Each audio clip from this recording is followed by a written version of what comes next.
Hey, good afternoon. How y'all doing? It is Well Red Beard. We are here for Beard on King, episode 2. I did Billy Summers a couple weeks ago, a week ago, and I'm between that and Midnight Mass, Mike Flanagan, the Netflix series.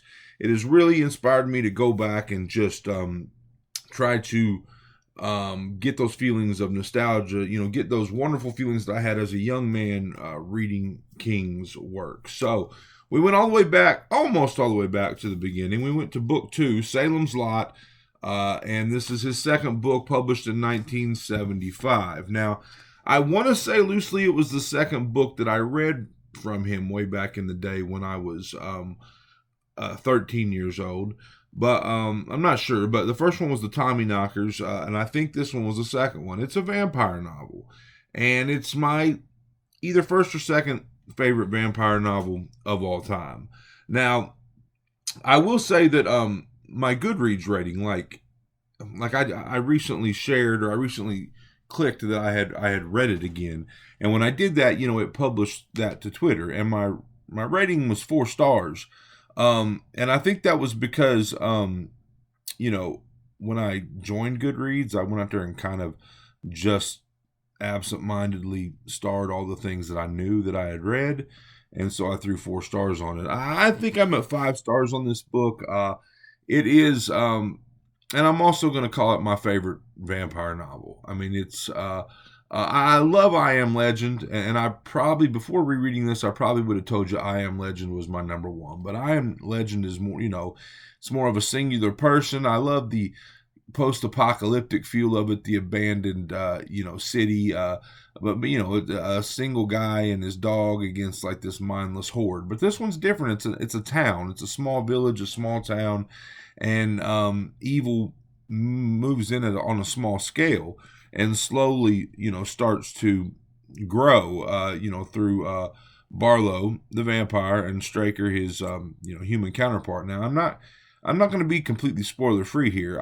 I'm not going to spoil the story for you either, but this book came out in 75. If you haven't read it, if you haven't seen the movie, I mean, like for me, this is, it's kind of common knowledge pop culture for a lot of people, at this point. But so I will say things that might be spoilers. So if you've never read it and you plan on reading it, then get out of here.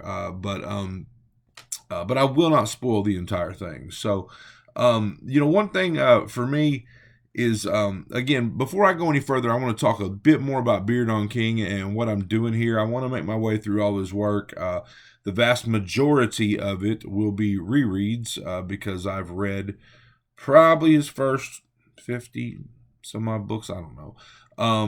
And the vast majority of it will be audio because I'm rereading some of these things. And I kind of specialize in independent small press books. And you're right, I get these sent to me, I review them. And I don't want those people to think, hey, Beard. I mean, they wouldn't care because they're cool. But, hey, Beard, man, you spend a lot of time on Stephen King. What about my book? Well, this is just audio. This is just when I can't read. So, and I don't have my glasses on because there was a huge glare. I'm not trying to, show you my eyes or anything. It just, the glare was absolutely horrible. So this book, right? The audio's great. And I want to tell you who narrates it. Let me see if I can get this because I think I have it queued up. By Ron McClarty. Ron McClarty. Ron McClarty narrates this book, and he's got a seasoned voice, like an old time feeling voice, and I don't know if it would be as good in a modern book, but for this book, this 1975, this old small village, pre-internet, cell phone, his voice just works wonderfully with this book. And Stephen King does the prologue, so if you do the audio, you get Stephen King actually reading you the prologue. I mean, I think I would have told you at one point. A matter of fact, when I started this, it's kind of got a bit of a slow build to it. I mean, we meet a lot of characters. I mean, a lot of characters, and we spend a good amount of time with each one of them, getting to know them, getting to know their family, getting to know their children, their spouses. And I think I would have told you that was a little bit monotonous, a little bit, boring, maybe. But I'm older now. I know a little bit more. There are some scenes later in the book that are perfect because we know these people, because we know this village, because we know these people that are laying there in the basement of the Marston house. We know these people as the sun goes behind the hills and they start to roll out the basement or roll out the cellar door. We know these people. We've spent time with them, and I get it. I do, because I don't think that that I have a better example of that, a better example of meeting people, knowing them, feeling for them, and and then having to see what they've become.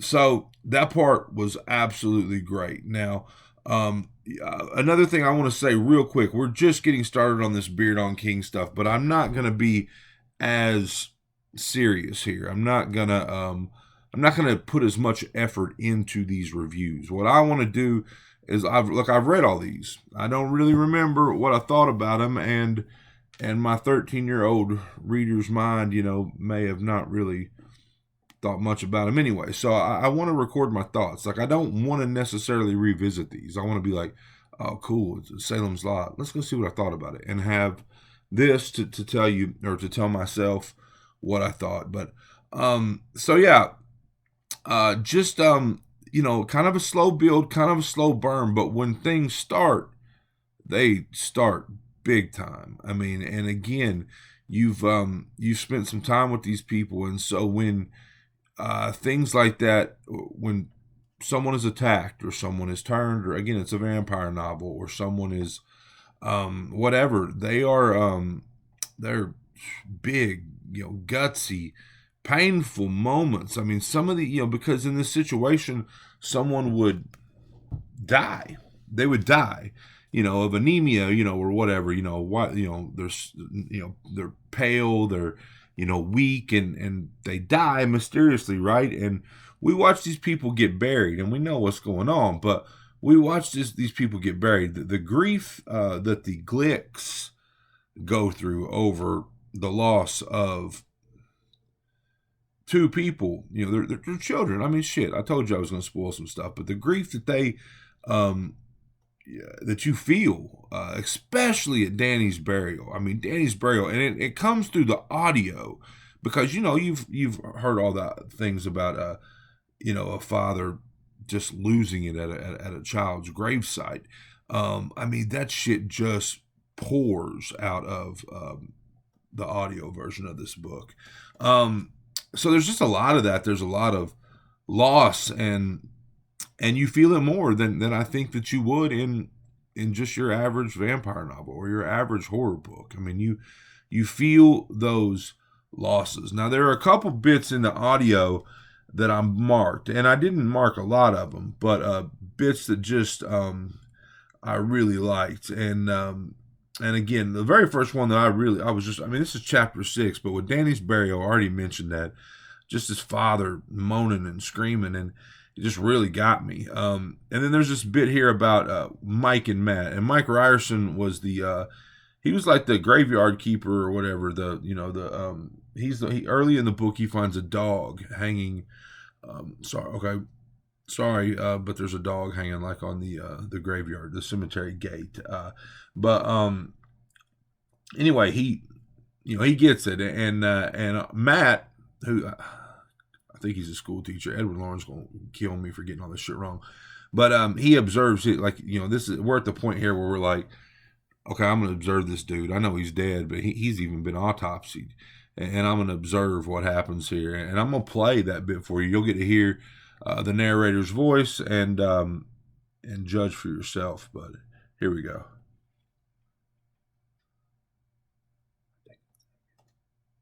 Mike sat up, the sheet falling from his chest, and Matt saw the heavy industrial stitchwork where the ME or pathologist had repaired the work of his autopsy, perhaps whistling as he sewed. Mike smiled and his canines and incisors were white and sharp. The smile itself was a mere flexing of the muscles around the mouth. It never touched the eye. Yeah, I can't. I mean, I can't stop it on right where I want to. But he smiled, and his teeth were white and sharp. I love this bit about the town knew darkness too. This is in chapter 10. This is how chapter 10 starts, and I believe that that's kind of like the point of no return, the point where we cross out of this character development, out of this setting development, out of learning about the Marston house, out of learning about Jerusalem's Lot, and we go into the shit. And I want to play that clip. Before I do, though, I want to mention the Marston's house, because I'll forget it. I'll forget to come back to it. But I love the links between the Marston house and Hill House, and I love the links that King uses in this book, the mentions of Hill House. That first paragraph in The Haunting of Hill House is, and the fact that it comes back to it at the very end. That's one of my favorite. I don't know what you call it, but one of my favorite literary things of all time. Like if I had to sit here and tell you my top 10 pieces of text, that would definitely be in there. And it's used here, and it kind of talks about that and links it. So I absolutely love that part of this too. So, but this is the very beginning of chapter 10 when there's a shift. Chapter 10. The Lot. 3. The town knew about darkness. It knew about the darkness that comes on the land when rotation hides the land from the sun, and about the darkness of the human soul. The town is an accumulation of 3 parts. Like that bit about darkness. Now, also in chapter 10, Danny Glick does this thing to the. I'm not gonna really tell you what that was. I think it's Danny Glick again. We talked about him dying, and the grief that his parents had to go through for losing 2 children. But when he comes back, like either his first or one of his first attacks is someone. I'm not going to go into who that is, but that scene you're like, oh shit, he went there. And it's probably the most extreme part of the book. I mean, just because violence against, again, I'm not going to go any further, but and then in chapter 11, the scene where Marjorie Glick turns, like in the hospital room, on the table, whatever. That scene is absolutely ridiculous. And really, like I said, once we get to that one point, it's scene after scene after scene. And like I said, the bits later in the book when they're going to try to stop the vampires, stop Barlow, and you see these people that you've known and spent time with laid out on the floor, and you see them roll out of the cellar door as we're running out of time. The sun's going down. You feel that shit because you know those people. That's not just random monsters. And for me, that made it really, really special.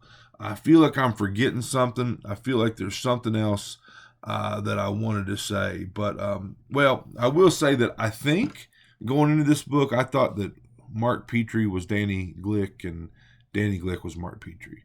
I really did. I thought that Danny Glick was the main young boy character in this book. And in my head, I was like, well, you're right, Salem's Lot and The Shining came out back to back.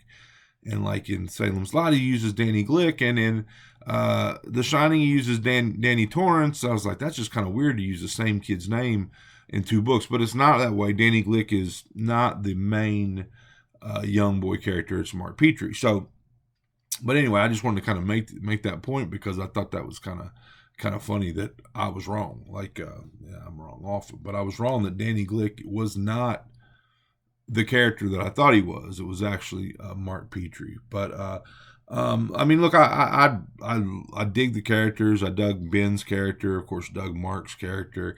I dug the the age, the smartness, the seasonedness, the whatever you want to call it, the smart. How you say, the smart villain, smart bad guy. Barlow was, I mean, he was slick, right? He wasn't just this raging, monster. I dug that as well. It's a really cool book. I mean, all of it. I mean, again, after chapter 10, it's just a damn, roller coaster drop, just wild and crazy, scene after scene. Mark's abduction. The scenes with Susan Norton, I think is right. Just scene after scene of just holy shit, wow, so I loved it. I'm at 5 stars. This is one of my favorite horror novels of all time. It's my favorite vampire novel.